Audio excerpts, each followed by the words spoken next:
ইসলামে মেয়েদের জন্য যে ১৩টি সাজসজ্জা ও আচরণগুলো হারাম করা হয়েছে, চলুন তাহলে সেগুলো জেনে আসি। ১. উঁচু করে চুল বাঁধা। রসুল সাল্লাল্লাহু আলাইহি ওয়াসাল্লাম বলেছেন, যেসব নারী মাথায় উঁচু করে চুল বাঁধে উটের কুঁজের মতো, তারা জান্নাতে প্রবেশ করবে না। সহিহ মুসলিম। ২. নকল বা পরচুলা লাগানো।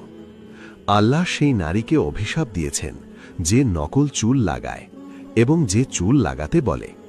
বুখারী ৫৯৩৩, মুসলিম ২১২২। ৩. ঘর থেকে বের হলে সুগন্ধি বা পারফিউম ব্যবহার করা। যে নারী সুগন্ধি লাগিয়ে পুরুষদের পাশ দিয়ে যায় যাতে তারা তার গন্ধ পায়, সে ব্যভিচারিণী। আবু দাউদ ৪১৭৩, তিরমিজি ২৭৮৬। ৪. বাজনাওয়ালা নূপুর বা ঝনঝন শব্দ করে এমন অলঙ্কার পরা।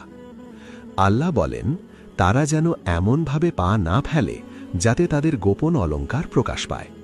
সূরা নূর ৩১। ৫. ভ্রু প্লাক করা। যে নারী ভ্রু প্লাক করে এবং করায়, আল্লাহ তাকে অভিশাপ দিয়েছেন। বুখারী ৫৯৪৩, মুসলিম ২১২৫। ৬. টাইট ও শরীরের গঠন প্রকাশকারী পোশাক পরা। ৭. পুরুষের মতো সাজগোজ করা। নারীদের মধ্যে যারা পুরুষের সাদৃশ্য অবলম্বন করে, আল্লাহ তাদের অভিশাপ দিয়েছেন। বুখারী ৫৮৮৫। ৮. বেপর্দায় চলাফেরা করা।